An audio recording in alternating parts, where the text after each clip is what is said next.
Bonjour à tous et bienvenue.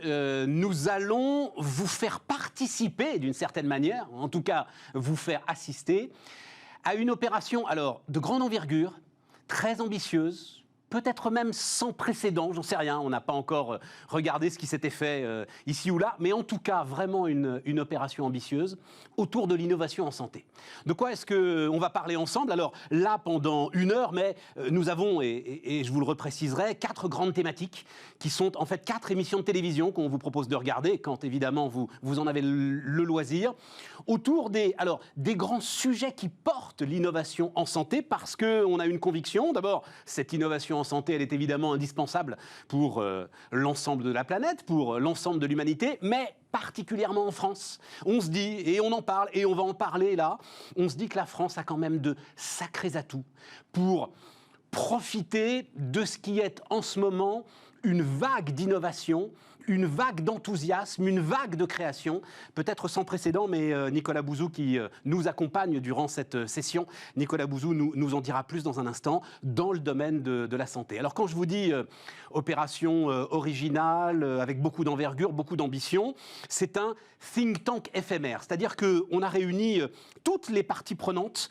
concernées par ce sujet, évidemment les patients, les médecins, mais aussi les chercheurs, les industriels, les entrepreneurs, les pouvoirs publics. Au total, ce sont plus de 90 contributeurs qui, pendant plusieurs semaines, ont apporté 135 propositions autour de 4 grands ateliers. Et donc, ce sont ces 4 ateliers. Alors maintenant, il reste une petite vingtaine de propositions.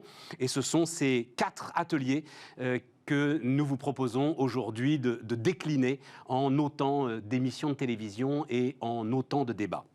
Alors, je le disais, l'économiste Nicolas Bouzou nous accompagne pour chacun de ces ateliers. Nicolas, il y a un moment que tu t'intéresses à l'économie de la santé. Et alors, allons-y. Donc, là, la thématique, elle s'appelle « Changement d'échelle ». Oui. Et changement d'échelle, on est au cœur de ce qu'on voudrait faire pour notre pays. Voilà, on va le dire comme ça, notre cher et vieux pays, comme disait l'autre, Nicolas. Je le disais un peu comme une évidence, comme on le dit pour beaucoup de choses. Il y a des atouts au cœur de notre pays pour que la France soit un acteur important des innovations en santé, Nicolas. Alors l'atout, on l'a en fait, on le voit, c'est les entreprises. Et les jeunes entreprises, les start-up, les grandes entreprises aussi. On a un tissu d'entreprises en France en santé qui est extrêmement riche. Alors, ce qui nous manque, c'est 2 choses. En amont, tout ce qui est recherche publique, recherche privée, articulation entre les deux, ça fonctionne bien. Premier tour de table, ça fonctionne bien. Il y a la BPI. Attends, premier tour de table, il faut expliquer. Premier tour de table, ça veut dire premier financement. Voilà, premier financement. C'est pas très difficile, ça marche bien. On commence à vouloir faire monter un peu la recherche et développement. On fait des choses un peu plus compliquées, un petit peu plus capitalistiques. Deuxième tour de table, ça va. Deuxième tour de table, ça veut dire qu'on va chercher quoi? Une dizaine de millions? Ouais, une petite dizaine de millions, voilà, c'est ça. Alors, troisième tour de table, c'est-à-dire qu'on va commencer à industrialiser. Ça marche, la R&D marche, et on veut industrialiser, on veut produire. Voilà. On va aller chercher entre 50 et 100 millions d'euros. Ça commence un tout petit peu à se voir. Voilà. Mais là où il n'y a personne, c'est quand on a fait le truc qui marche. Le début de l'industrialisation, ça a fonctionné, et là arrive le moment où on va gagner de l'argent, où on va recruter plein de gens, où on va développer des sites industriels, et en plus, on va faire, c'est le terme à la mode, la souveraineté sanitaire. C'est-à-dire c'est-à-dire qu'on va développer en France un truc dont des patients ont besoin.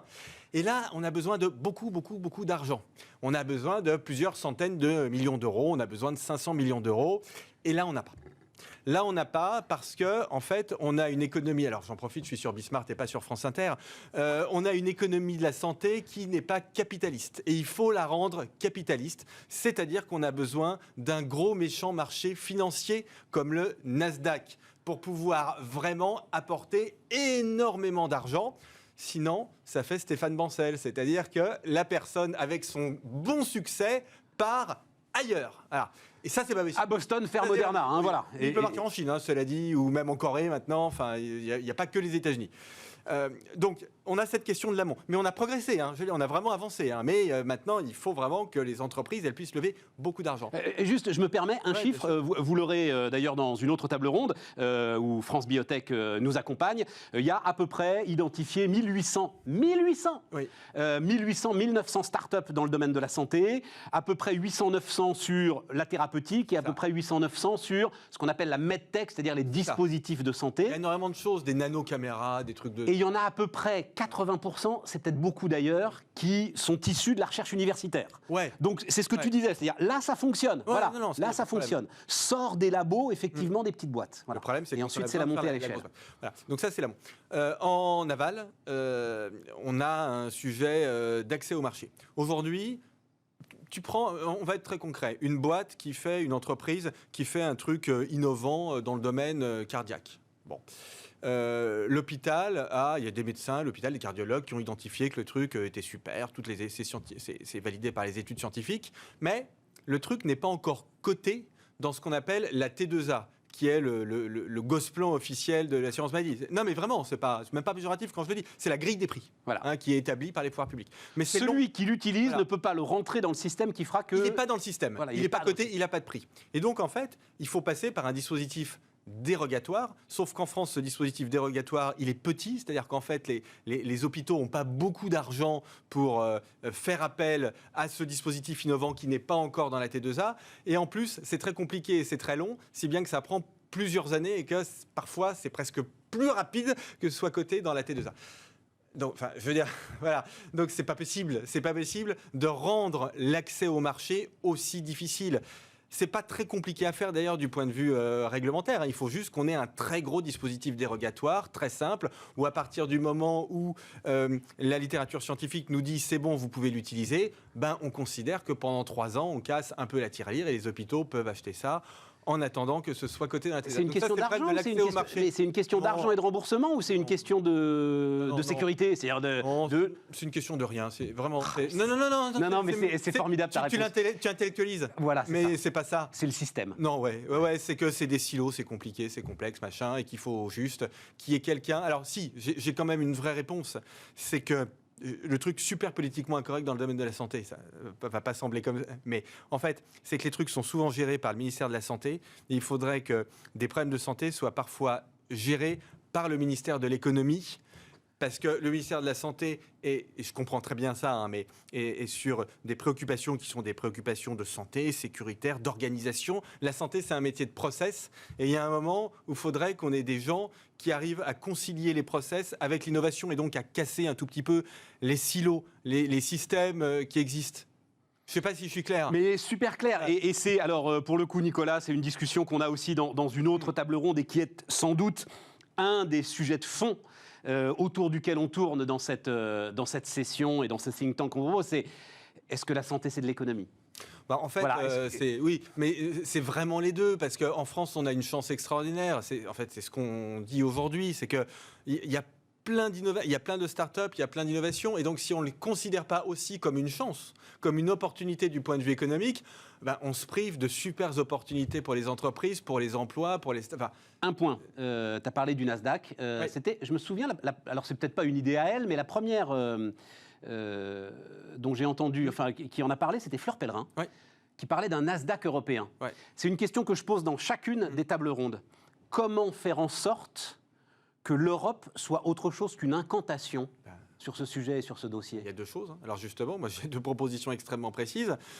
D'une part, on en parlait tout à l'heure, mais c'est vraiment étendre le marché unique à tout ce qui est possible et imaginable, l'harmonisation des réglementations pour les entreprises, ça c'est la première chose. Et deuxième chose, en effet, faire une bourse européenne de l'innovation extrêmement liquide. C'est un marché profond. Mais un marché profond, bien évidemment. En plus, il y a de l'argent. En Europe, il y a plein d'argent, il y a de l'épargne. Et en fait, en France, alors c'est ça qui est dommage, c'est qu'en France, on a fait un super boulot ces dernières années. La BPI, super. Fiscalité du capital, super. Toutes les actions qui sont entreprises par les ministres du numérique, notamment Cédric O, super. Donc en fait, je trouve que en France, on est presque au maximum de ce qu'on peut faire. Mais simplement, on a une chance extraordinaire, en fait, c'est l'Europe. L'Europe, ça nous permet d'avoir de la place, tu vois, et d'avoir un marché et une taille critique en amont, un marché financier, et en aval, un marché pour vendre tous nos trucs. Donc, théoriquement, on l'a, comme en Chine, comme aux États-Unis, sauf qu'en fait, on ne le construit pas. Mais potentiellement, on l'a, le truc. Allez, on va débattre de tout ça, les amis. Donc, changement d'échelle pour ces startups de la santé.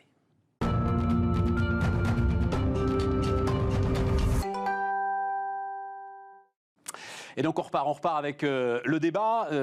Rosalie Maurice est avec nous. Bonjour Rosalie. Bonjour. Direction des filières industrielles à BPI France. Nicolas Bouzou a rendu hommage, tout le monde rend hommage à BPI France. Voilà. Mais, et ça va être tout le sujet, ça s'appelle changement d'échelle.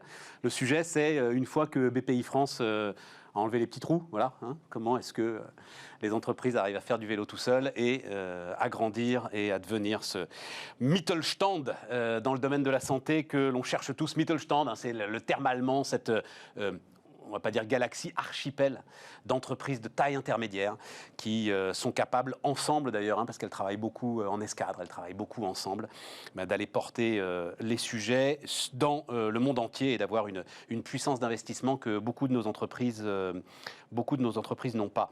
Isabelle Zablitz-Schmitz est avec nous. Bonjour Isabelle. Isabelle qu'on pourra retrouver d'ailleurs, vous avez 2 casquettes dans l'ensemble de cette opération, Isabelle. Il y a une casquette publique, ministère de la Santé, notamment sur toute la réflexion qu'on a sur les datas humaines. Allez voir ça, c'est très très intéressant, et les datas de santé.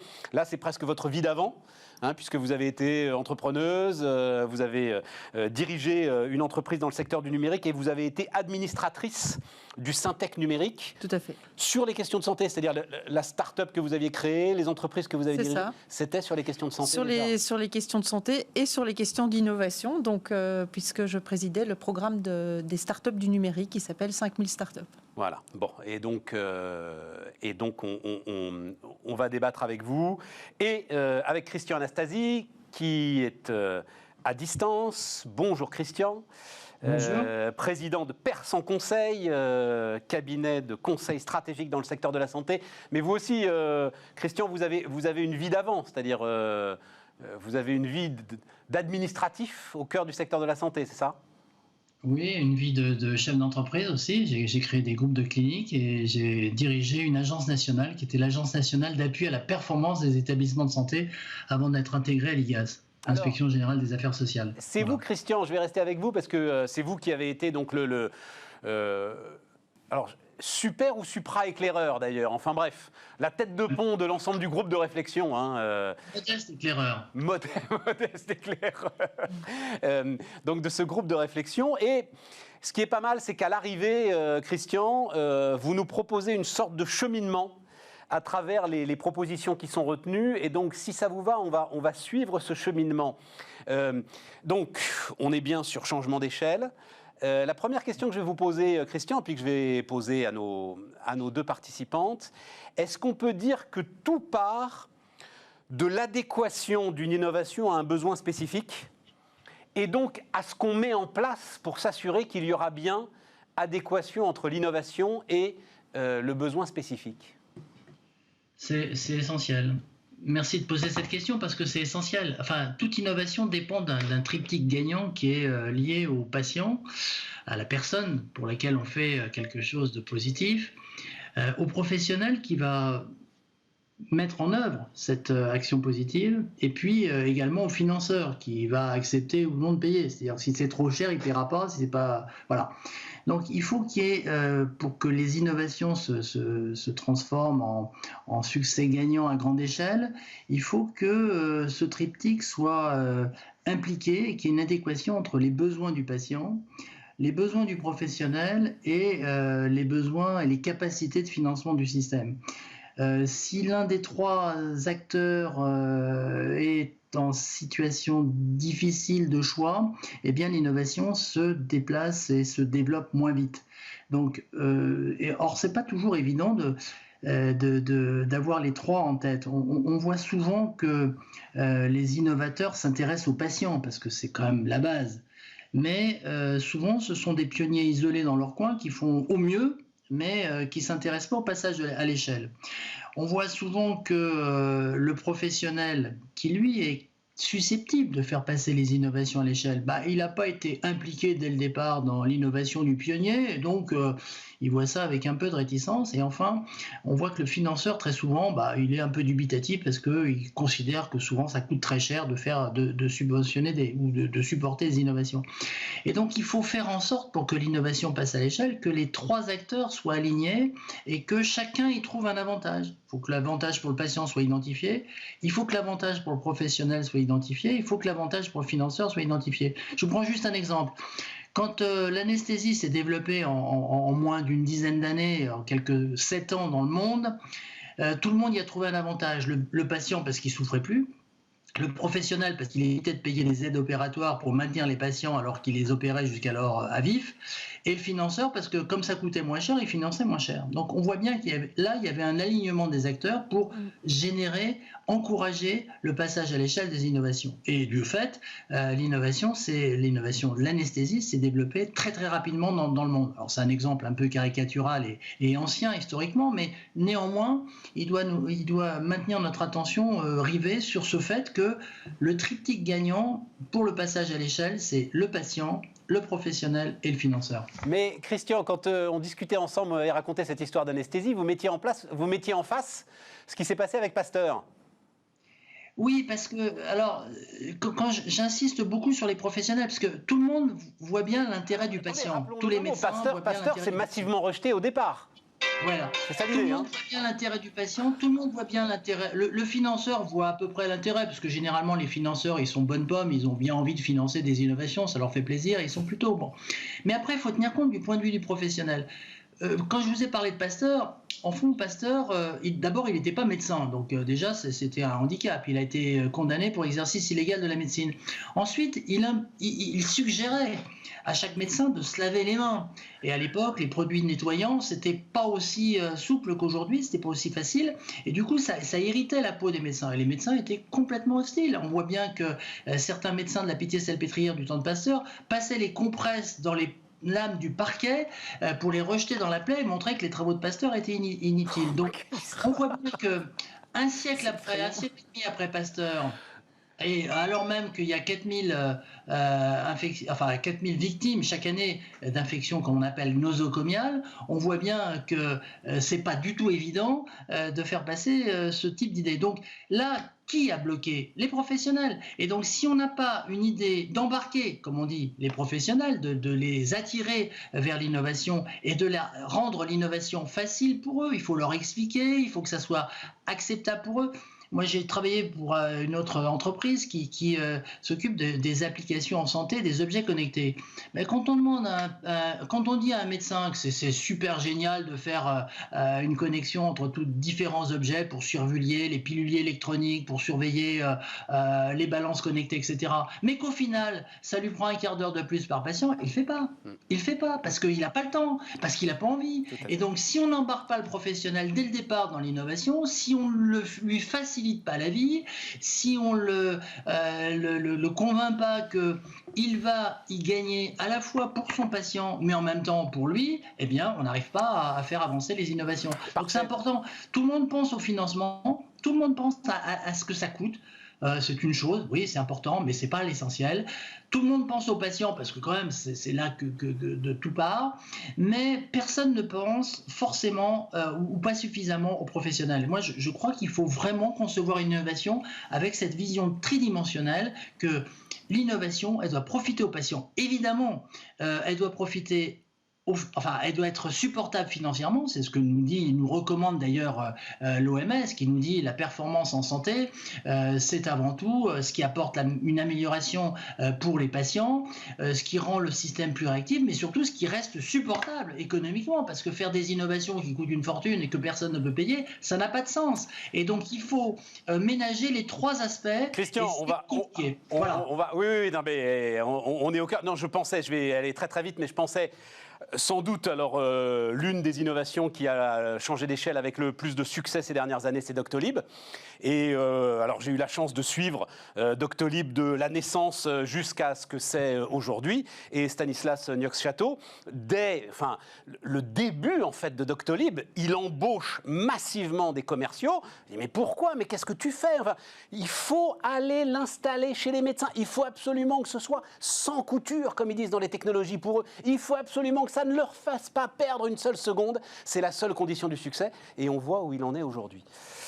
Rosalie, cette question d'alignement des planètes entre les trois qui sont concernés, les malades, les industriels qui feront le passage à l'échelle et puis les praticiens. Alors moi, je suis tout à fait d'accord avec l'alignement des planètes et l'alignement des acteurs. Ce qui est compliqué, je pense qu'il y a plus d'acteurs que ça. C'est pas qu'un triptyque. Finalement, pour accompagner une innovation sur le marché, il y a beaucoup d'acteurs qui interviennent. Il y a évidemment les financeurs qui financent l'entreprise, mais il y a aussi les financeurs qui financent le produit ou le service qui va sur le marché.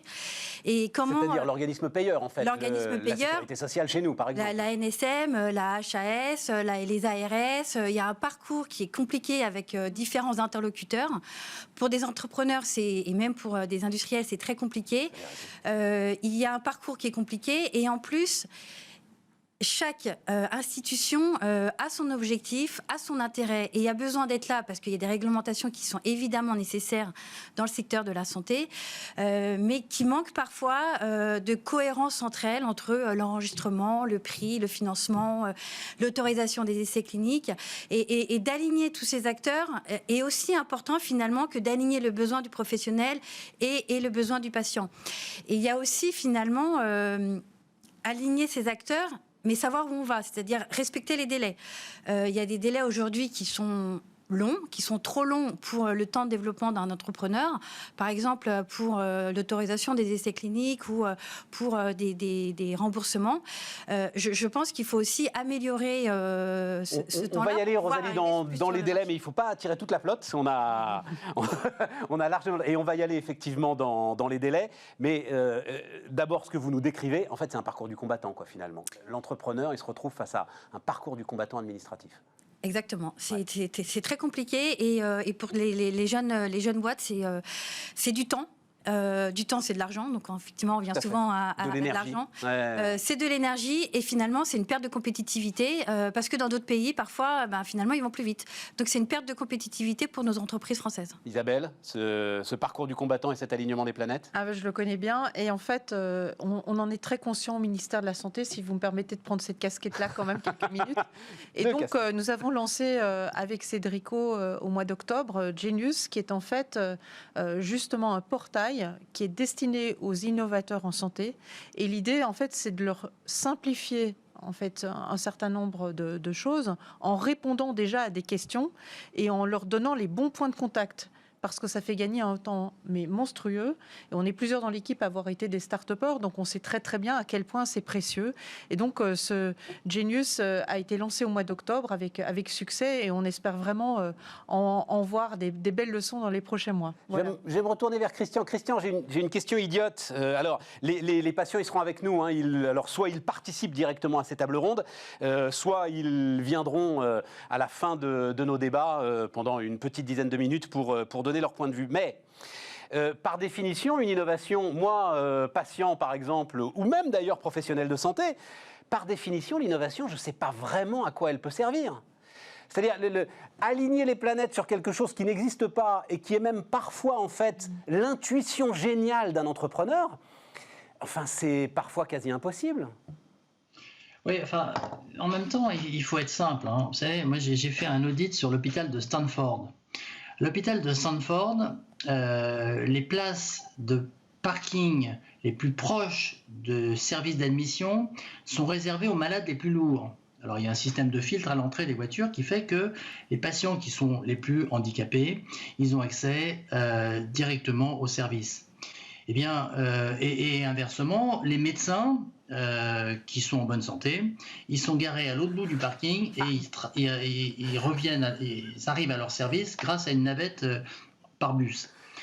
C'est une image pour dire que tout est dans la conception générale et dans notre vision vis-à-vis des patients. Si on se dit, et je salue ce qu'a dit Isabelle sur Genius, je trouve ça vraiment très bien, c'est cette idée de portail simplificateur pour les professionnels. Il faut faire la même chose pour les patients. C'est-à-dire que c'est assez compliqué d'être patient quand on y réfléchit. C'est aux patients de faire la synthèse entre différents avis, différents points de vue. Vous avez une pathologie grave. Moi, j'ai dirigé un centre anticancéreux dans ma vie. Eh bien, l'avis des médecins de mon centre était systématiquement, contrebalancé par l'avis des médecins du centre voisin.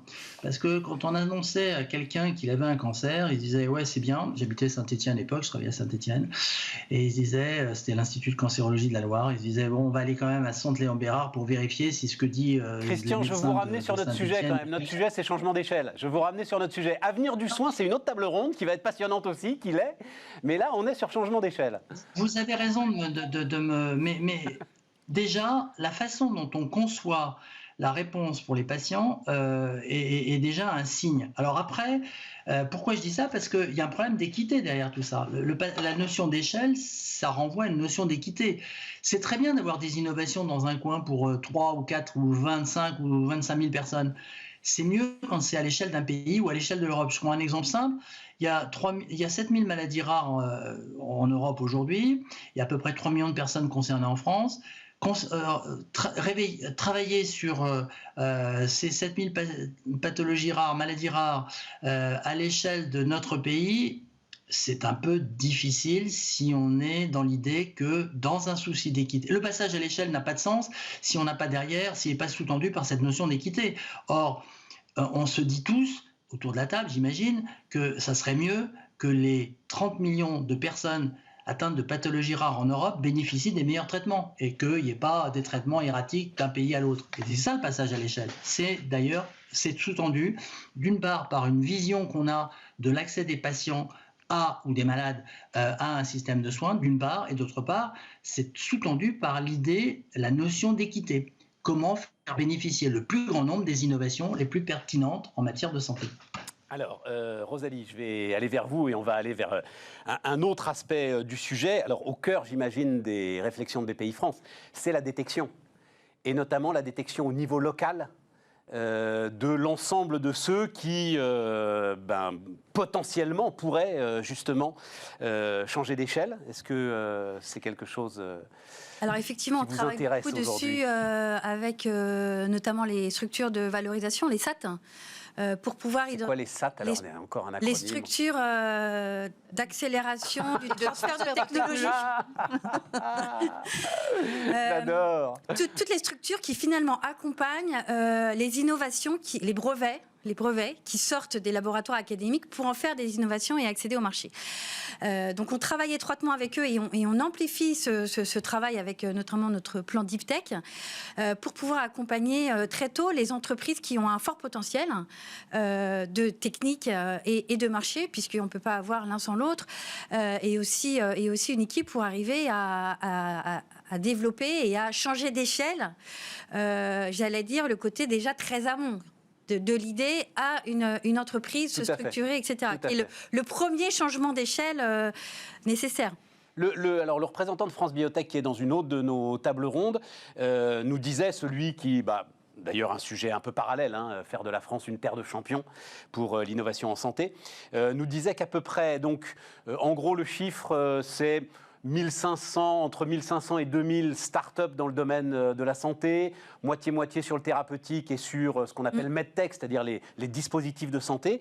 Mais je crois que c'est ça le chiffre qu'il nous donne, c'est 80% qui sortent en fait de l'université, c'est-à-dire de la recherche fondamentale, de ce que vous appelez... C'est effectivement le chiffre que j'ai aussi, c'est 80% des entreprises de la santé sont issues d'un laboratoire académique. C'est quand même quelque chose d'intéressant, ça. C'est vrai qu'on a, j'allais dire, une terre d'innovation en France avec des très bons laboratoires, un très bon système hospitalier, avec des laboratoires, je ne vais pas citer d'instituts, mais qui sont quand même très, très intéressants. Et c'est ça aussi qui fait la pépite, où on a en tout cas... on est très fort en développement d'innovation au départ. Après, on va parler peut-être du changement d'échelle du late stage, qui est un autre problème. Mais en tout cas, on a beaucoup d'innovations. Mais alors justement, on est dedans, Rosalie, c'est ça. Comment est-ce qu'on passe de l'un à l'autre ? Eh ben, entre un brevet d'un laboratoire académique et un Doctolib, la licorne de demain, voilà. Il y a tout un monde. Et on est là, tout l'écosystème, pour pouvoir les accompagner et y aller vite. Et dans le changement d'échelle, il y a aussi toute la partie anticiper les financements et les financements late stage qui sont aussi compliqués aujourd'hui en France. Alors, pour le coup, France Biotech nous disait, Franck Mouton, hein, président de France Biotech. Oui, voilà, c'est ça. J'avais juste un doute de gouvernance. Le président de France Biotech nous disait, il employait ce terme que je trouve très intéressant, qui est liste de courses. C'est-à-dire, il faudrait qu'à un moment, les autorités de santé, ou alors effectivement une sorte de gouvernance de démocratie médicale, disent: on a besoin sans doute de tel domaine, de tel domaine, de tel domaine. Et là, pour le coup, les financeurs, il y aurait une sorte de garantie, si vous voulez, donnée par les autorités, un peu ce qui se fait dans l'énergie, en disant oui, vous êtes dans la bonne direction et oui, on est prêt à vous soutenir. Et à ce moment-là, les financeurs seraient là, aucun doute, même ce qu'on appelle late stage, c'est-à-dire même au moment où il faut aller chercher des dizaines, voire des centaines de millions. Alors effectivement, ce serait intéressant, mais c'est compliqué j'allais dire, si on savait détecter l'innovation qui serait la licorne de demain, parce qu'on arrive à avoir dans l'écosystème le payeur, le professionnel, qui représente pas qu'un professionnel, parce que le changement d'échelle d'un professionnel de santé à un autre, c'est compliqué. Dans la santé numérique, le changement d'échelle d'un hôpital à un autre, c'est compliqué, et d'un pays à un autre aussi. Donc c'est vrai que c'est important, mais je pense que c'est pas suffisant pour avoir vraiment des champions. Et il faut pouvoir s'adapter, et c'est là aussi la force des entrepreneurs, c'est de pouvoir s'adapter en fonction des besoins, en disant voilà, la réglementation a changé, comment on s'adapte. Là, il y a une opportunité en Allemagne parce qu'on a un décret qui vient de sortir, il faut y aller.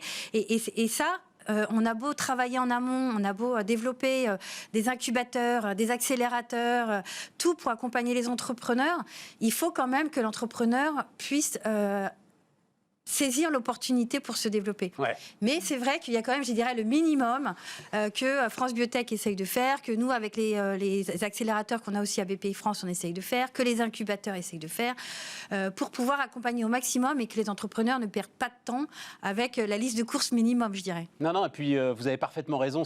J'aime beaucoup ce discours d'ailleurs, parce que là encore, on repense à Doctolib et à Niox-Ciato. Moi, je me souviens très bien qu'à l'origine, tout le monde lui disait « Mais mon pauvre garçon, mais si tu savais le nombre d'entrepreneurs qui se sont cassés les dents sur l'idée de rajouter une couche digitale chez les médecins généralistes et chez les médecins libéraux, mais non, tu vas pas y arriver. » Bon, voilà, il avait ça dans ses tripes, il avait la conviction chevillée au corps et il a trouvé le moyen d'y arriver.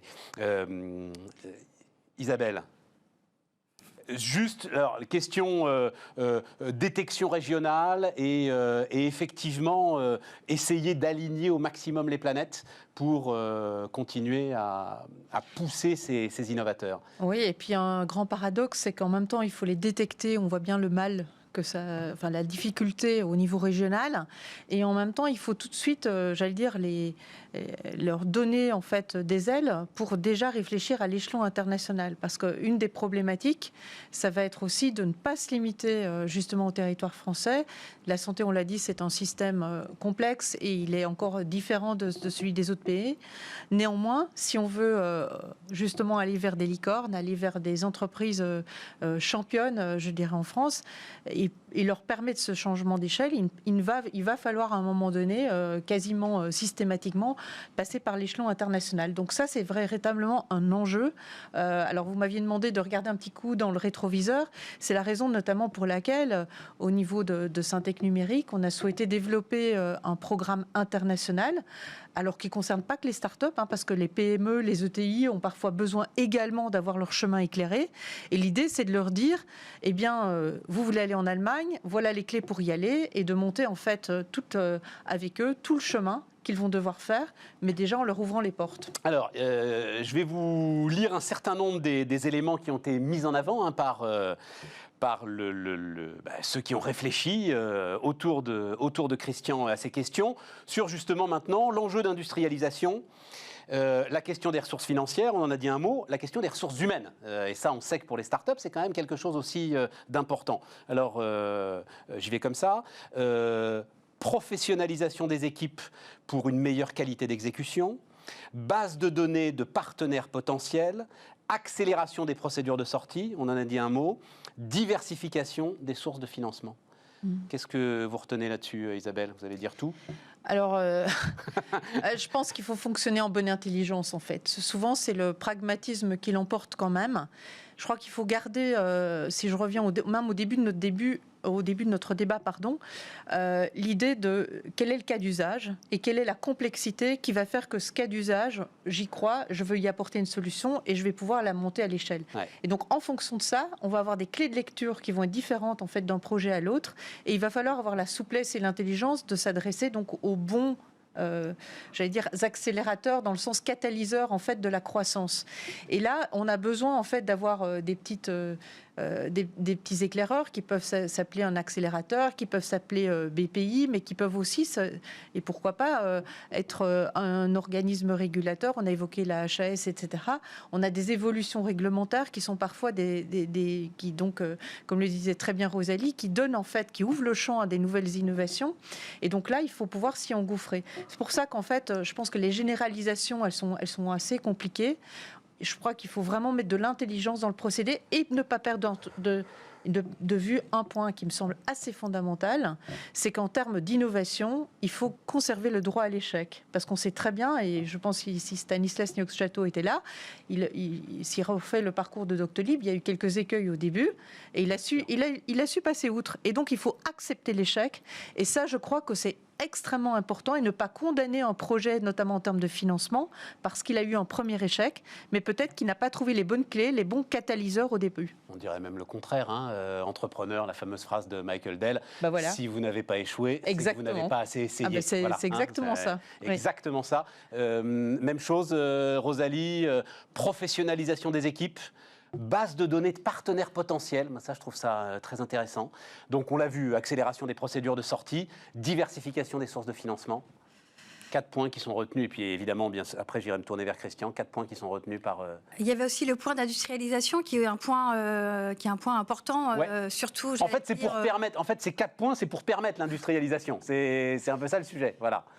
Pour qu'il y ait industrialisation, il faut... Non, mais la professionnalisation des équipes... Il faut des partenaires pour pouvoir industrialiser. Oui, mais il faut aussi Alors, pardon, mais il faut la professionnalisation des équipes. C'est-à-dire, un start-upper, c'est pas un manager. Rarement. Parfois, ça l'est, mais rarement. Et quand on passe au stade industriel, il faut un manager. Oui, alors l'équipe, c'est évidemment une question clé dans une entreprise. C'est ce que je disais tout à l'heure. Il faut que l'entrepreneur soit capable de réagir, de pouvoir s'encadrer des personnes qui pourront l'aider à se développer sur la partie R&D, réglementaire, internationalisation, parce que c'est clé dans ces entreprises de la santé. Qualité d'exécution. Et la process industriel. Et l'industrialisation.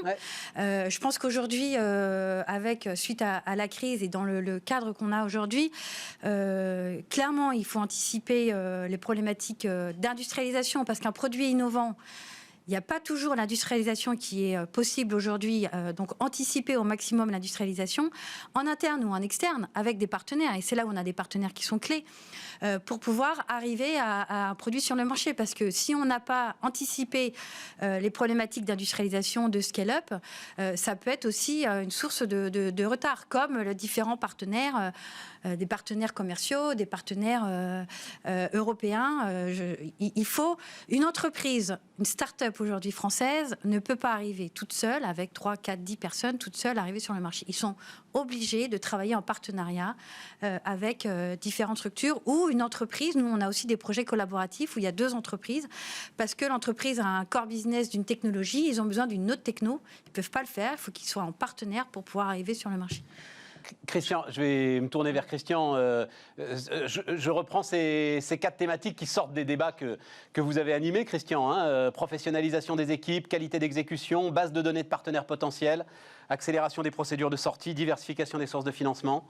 Vous retenez quoi, Christian ? Je retiens tout. Enfin, tout est important.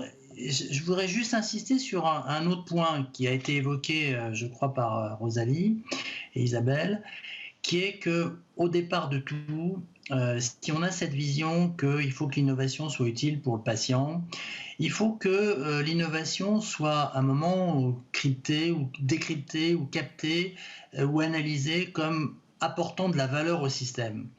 Je prends un exemple simple. Je suis de loin, mais je suis quand même une start-up qui s'intéresse au compte-rendu d'hospitalisation. Vous savez qu'aujourd'hui, on parle beaucoup de lien ville-hôpital.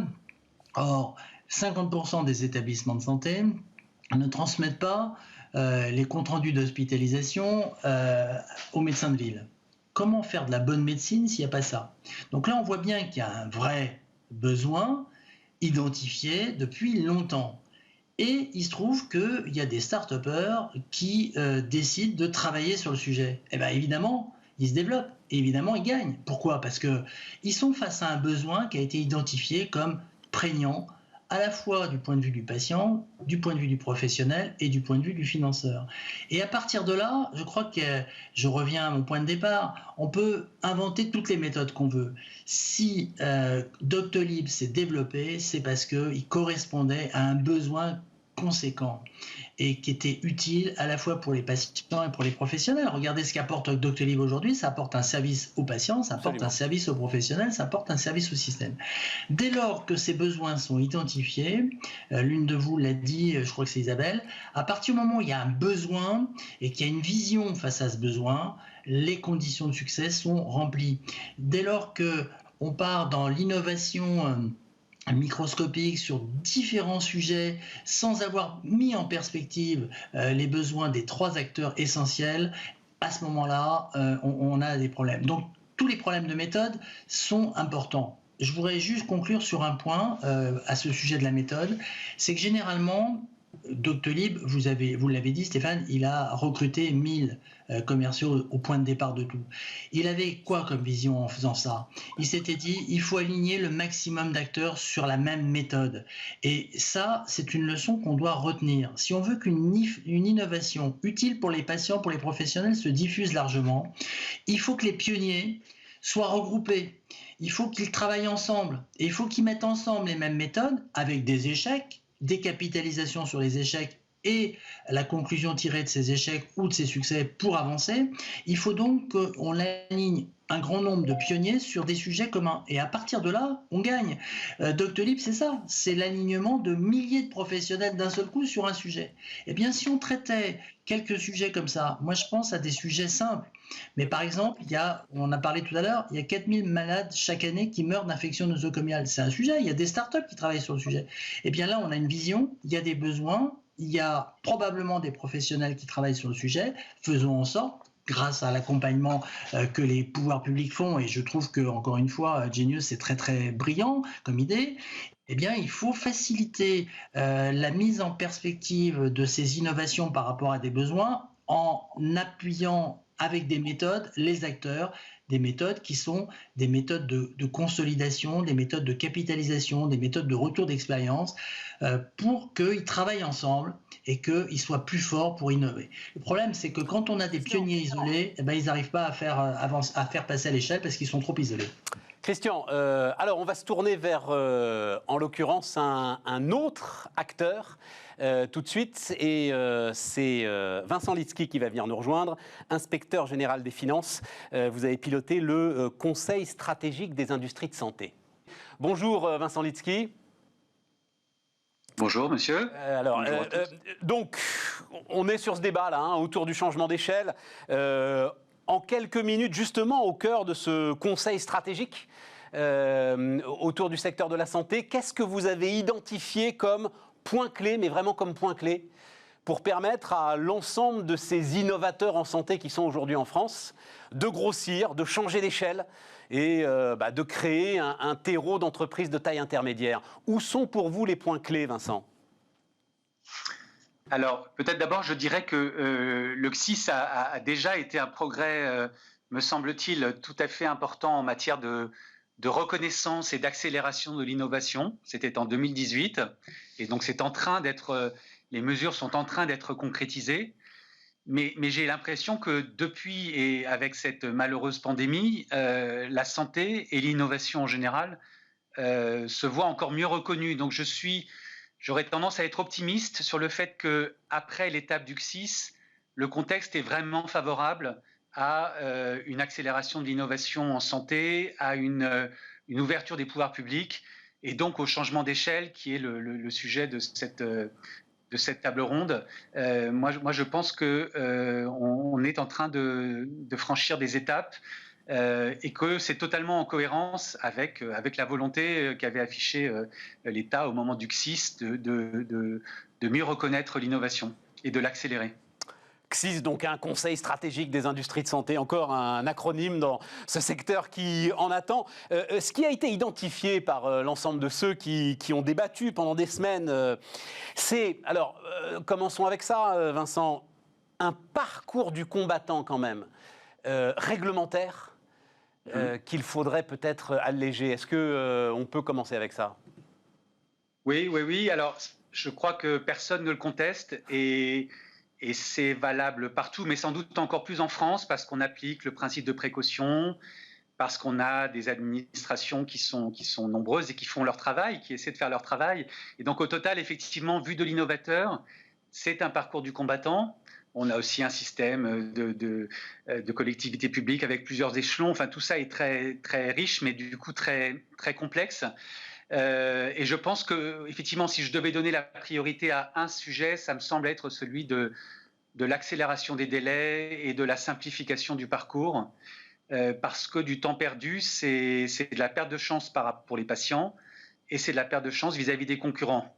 Et on m'a toujours dit qu'un produit de santé innovant pourra difficilement s'exporter à l'étranger s'il n'est pas déjà accessible sur son marché national. Ouais. C'est un premier handicap si un innovateur ne peut pas dire que son innovation est déjà accessible sur son propre marché. Et donc effectivement, l'allègement du parcours, l'accélération des délais, c'est majeur. Le CSIS a déjà pris toute une série a déjà annoncé toute une série d'accélérations, de délais encadrés, mais on peut sans doute aller plus loin, on peut concrétiser et on peut amplifier le mouvement. C'est clairement la priorité. C'est-à-dire qu'il y a... Non, mais ce que vous nous apportez... je vous redonnerai la parole, Vincent, mais ce que vous nous apportez quand même comme information, c'est que globalement, l'administration est consciente du sujet et elle a décidé de s'y attaquer. Donc là-dessus, on peut espérer des améliorations rapides. Oui, tout à fait. Alors, je ferai une différence sans faire de corporatisme. C'est vrai que l'administration, c'est vaste. Je pense que les innovateurs, j'espère que les innovateurs diraient que le ministère de la Recherche, le ministère de l'Économie, de l'Industrie sont à leur écoute. Je pense que c'est un lieu commun de dire que le ministère de la Santé, ça n'est pas son objet, ça n'est pas sa tradition d'être tourné vers l'innovation et vers le secteur privé. Et donc, c'est peut-être quand parmi les idées, il y a celle d'impliquer les autorités de santé, à la page 1 de ces propositions, je pense que c'est un des points sur lesquels on peut tous progresser. Là aussi, c'est sans doute le principe de précaution, c'est tout ce qui a été dit sur les liens d'intérêt, les conflits d'intérêt, qui font que le ministère de la Santé se considère comme tenu de ne pas être proche des innovateurs, en tout cas des innovateurs privés. Et c'est sans doute là-dessus qu'il faut progresser. Le CSIS avait déjà cette ambition. Il y avait eu l'annonce aussi de ce qui s'appelait un horizon scanning, d'une structure qui devait regrouper toutes les administrations pour justement essayer de regrouper les compétences, d'aller plus vite, d'éviter que chaque administration reprenne chacune à son tour une innovation en l'étudiant et en prenant du temps, mais d'essayer de mettre toutes les administrations les unes autour de la même table, quelque part, pour les faire anticiper l'innovation qui va venir. Ça, je pense que ça reste à faire, ça reste à concrétiser. Et je pense qu'effectivement, côté ministère de la Santé, il y a un dialogue à créer. Sans doute la pandémie, il ne faut pas la souhaiter, mais elle a sans doute favorisé ce dialogue. Je crois qu'il est quand même engagé beaucoup plus qu'auparavant. Et donc, c'est, je pense, un des grands enjeux des mois qui viennent. Et de ce point de vue-là, donc, je pense que le point sur l'implication des autorités de santé et l'avis des usagers. L'avis des usagers, c'est aussi le ministère de la Santé qui organise le système de soins. Je pense que c'est un sujet majeur, que le système de soins soit très vite informé des innovations qui vont venir pour qu'il puisse anticiper l'impact que cela aura sur son organisation et qu'il puisse se réorganiser très rapidement, y compris d'ailleurs pour faire des économies qui permettront de financer les surcoûts que souvent l'innovation crée. Merci pour ce témoignage, Vincent Litsky, et pour cette intervention dans notre débat. On va les entendre justement dans quelques instants, les patients. Et c'est la fondatrice et directrice de l'association Patients en Réseau qui sera avec nous. Qu'est-ce qu'on a oublié dans ce débat, Isabelle en guise de conclusion, parce qu'on va laisser quand même 7-8 minutes à Laure Guérou-Acolas qui sera avec nous. Alors, bon, je vais pas revenir sur la partie ministère de la Santé, mais simplement dire que vous avez vu que... Non, mais on en a parlé, et je trouve qu'il en parle de manière très fluide et très franche. Donc on est, je pense, dans une autre dimension. Non, ce que je voulais simplement peut-être dire en complément notamment de ce que disait Christian tout à l'heure, c'est que il faut aussi, quand on parle de changement d'échelle, il y a des changements d'échelle à plusieurs étages, on va dire. Il y a un changement d'échelle, on l'a dit, au niveau des équipes. Et là, je pense qu'il y a un aspect qui me tient beaucoup à cœur, c'est la pluridisciplinarité. Parce que quand on parle de transformation numérique en particulier, si on n'a pas cette pluridisciplinarité, on n'arrive pas à répondre aux besoins. Et ce changement d'échelle, quand on est un start-upper, passer à une équipe pluridisciplinaire, c'est déjà une première étape. Il y a une deuxième étape qui est de se dire, OK, je suis une start-up, mais peut-être il y a des innovations qui viennent d'entreprises plus grandes, que ce soit des PME, des ETI, voire des grands groupes. Absolument. Et des associations subtiles entre, pourquoi pas, des start-up, des entreprises de tailles différentes, amènent en fait à un changement d'échelle de part et d'autre. La grande entreprise, parce qu'elle se rafraîchit et qu'elle remet en question son modèle, et la petite, parce que directement, elle trouve un premier marché.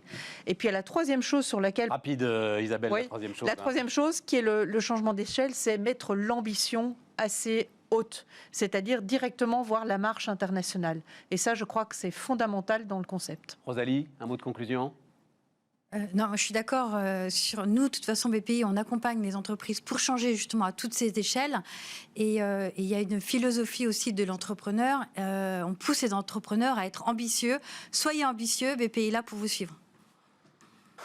Tout un tas de slogans formidables d'ailleurs là-dessus, absolument, absolument. Bon, merci mesdames, et donc la voix des patients tout de suite pour terminer cette table ronde.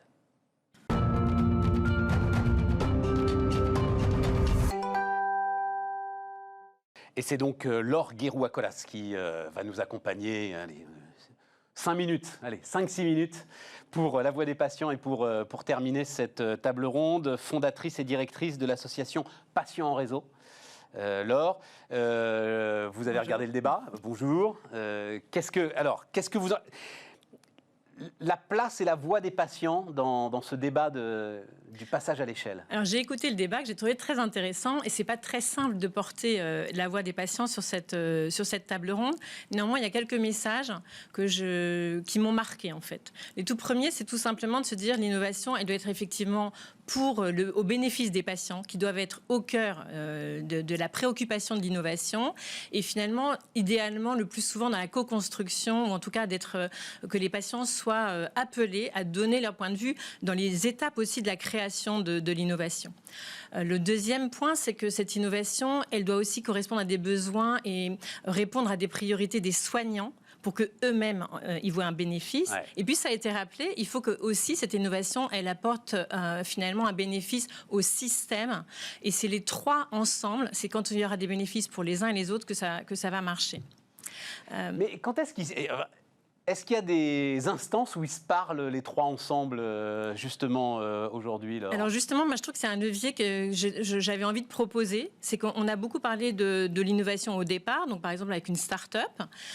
Et souvent, finalement, ces start-up, elles vont travailler avec les acteurs de terrain, donc une équipe, une région, avec des patients, enfin tout finalement différents partenaires qui se connaissent et qui vont travailler sur un projet. Et finalement, là, on a beaucoup parlé de dire il faut que l'innovation prévoie l'international, etc. Mais je crois que l'étape d'aller de l'expérimentation régionale ou dans un hôpital ou autre, où on a fait un truc génial qui marche bien et que ça passe déjà à plusieurs régions et au niveau national, sincèrement, moi je trouve que dans les exemples qu'on voit, il y a beaucoup de freins. C'est-à-dire qu'on a l'impression que c'est très compliqué de passer l'étape du national déjà. Et je pense qu'il y a vraiment quelque chose de l'ordre de... C'est important d'accompagner les startups, mais c'est probablement important d'accompagner les différents acteurs de soins et aussi les différents systèmes. C'est-à-dire qu'il y a des hôpitaux, il y a des cliniques, il y a des structures, par exemple, comme les centres unicancer qui sont déjà ensemble et qui fonctionnent déjà à plusieurs. Donc, réfléchir aussi du côté de la structure soignant et des besoins soignants, comment on doit accompagner cet acteur-là, qui est un des clés, pour que finalement, on prescrive cette innovation. Parce que ce qui se passe souvent, c'est qu'il y a un manque de... Ça n'enclenche pas, mais ça n'enclenche pas du côté médecin. Enfin, si je oui, non, mais si, allez-y. Alors, et donc, du coup, après, et j'ai bien entendu que c'est important d'avoir ce marché national comme levier pour l'international. Mais je pense que passer de l'innovation à tout de suite l'international, moi, ça me paraît pas forcément... Enfin, je pense qu'il ne faut pas rater la marche intermédiaire. Et est-ce que vous diriez aux entrepreneurs qui nous regardent là, en fait, servez-vous des patients comme d'un levier ? Est-ce qu'il faut qu'ils aillent vous voir, enfin vous, les associations de patients, parfois concernés directement si c'est une innovation thérapeutique, en disant ça marche là dans tel hôpital, on n'arrive pas à le faire sortir parce que, sujet qu'on connaît tous, hein, voilà. Oui.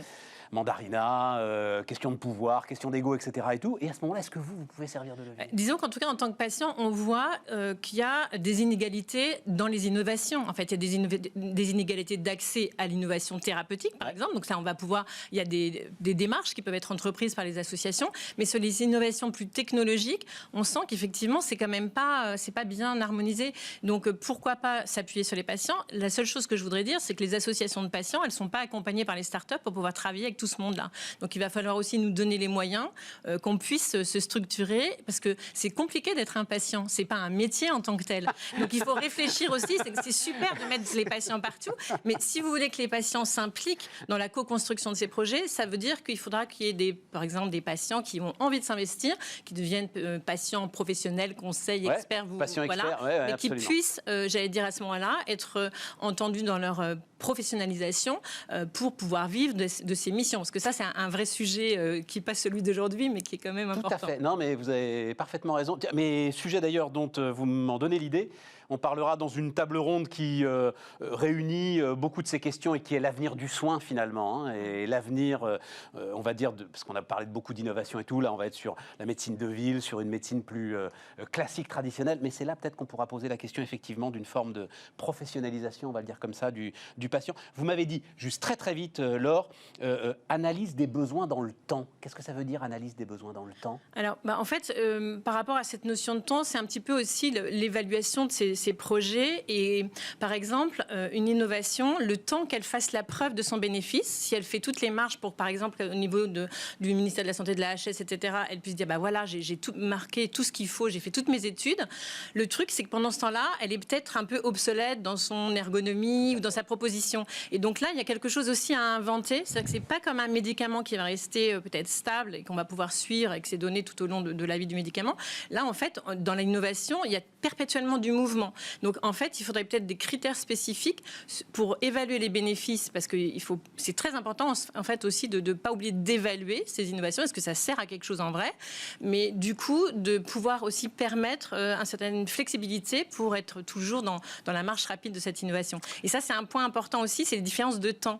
Nous, par exemple... Oui, justement, on est au bout, nous aussi, en oui, termes alors de juste temps. parce que c'est un message quand même très important. Pour des innovateurs, des startups, par exemple, le temps des réponses des articles 51, c'est trop long. Nous, ça fait 1 an qu'on attend la réponse. Donc, c'est trop long, voilà. Tout est trop long. C'est ça, la vraie grande conclusion de répondre aux startups, de cette table ronde. Merci Laure Guéroux-Acolas, fondatrice et directrice de l'association Patients en Réseau. Voilà pour cette table ronde. 3 autres sont à votre disposition. Donc n'hésitez pas à aller les regarder et à les partager.